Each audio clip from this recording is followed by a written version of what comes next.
Hai semuanya, masih bersama Mr. SK. Foto bisa dibilang media yang mampu berbicara apa saja, entah itu hal yang baik ataupun yang buruk. Tak heran jika zaman sekarang orang lebih banyak memilih foto untuk mengabdikan sebuah momen. Namun jika foto-fotonya seperti yang akan kita bahas dalam video kali ini, semua orang pasti terkejut karena di balik beberapa foto yang terkesan biasa saja, tersimpan kisah yang mengerikan. Seperti apa saja info lengkapnya? Mari tonton terus video ini sampai habis.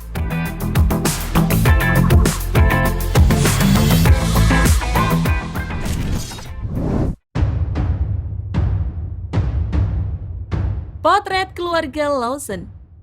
Setiap keluarga pasti ingin memiliki foto bersama.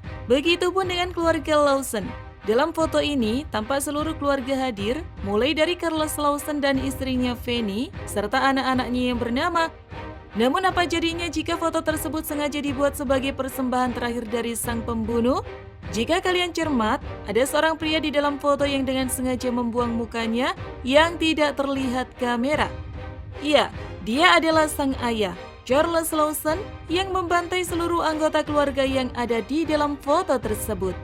Keluarga Lawson sendiri merupakan sebuah keluarga miskin yang kehidupannya sangat mengandalkan kebun tembakaunya di daerah Carolina. Krisis ekonomi yang membelit keluarga membuat Lawson stres. Faktor lain yang membuatnya depresi adalah karena ia telah menghamili putrinya sendiri, Mary.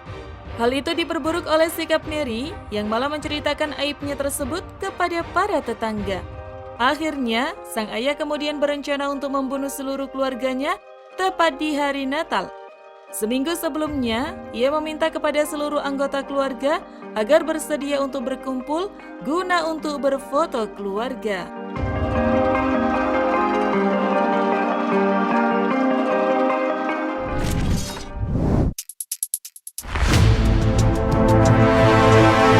Into the Wild. Foto berikutnya merupakan kisah seorang anak orang kaya yang bosan dengan kehidupan mewahnya. Christopher Mike Kendalls merupakan anak insinyur kaya yang memiliki perusahaan besar. Selain kaya, Christopher juga pintar di bidang akademis.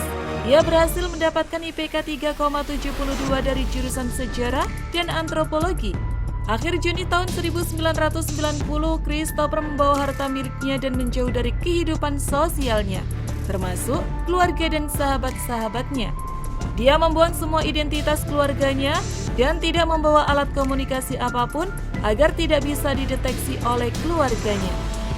Setelah beberapa waktu ia berkelana di alam liar, ia mampu menjadi pemburu untuk memenuhi kehidupan pangannya, hingga ia mendokumentasikan sebuah foto yang menunjukkan dia bahagia. Dalam foto itu ada sebuah pesan yang bertuliskan, "Saya memiliki kehidupan yang bahagia dan terima kasih pada Yang Maha Kuasa.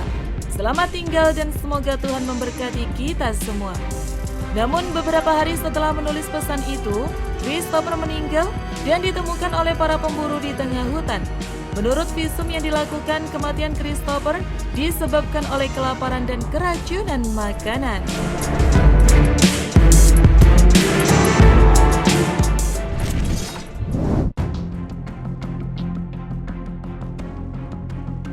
Victorian Post-Mortem Portrait. Ketika seorang kerabat meninggal dunia, apa yang akan kalian persiapkan?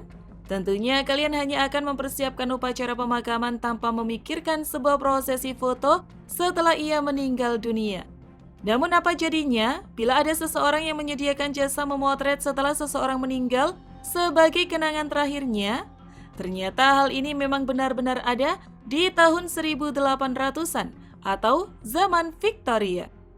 Pada zaman Victoria memang tingkat harapan hidup anak-anak rendah karena minimnya layanan kesehatan dan berbagai penyakit yang menyerang. Nah, ketika anaknya meninggal dunia, maka orang tua akan mengabadikan anaknya lewat foto. Fotografi postmortem sangat umum di abad ke-19.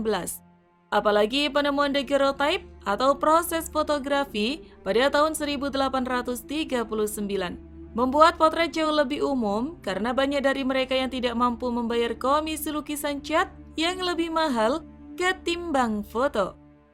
Nah itu tadi guys beberapa kisah di balik foto. Bagaimana menurut kalian? Tulis pendapat kalian di kolom komentar.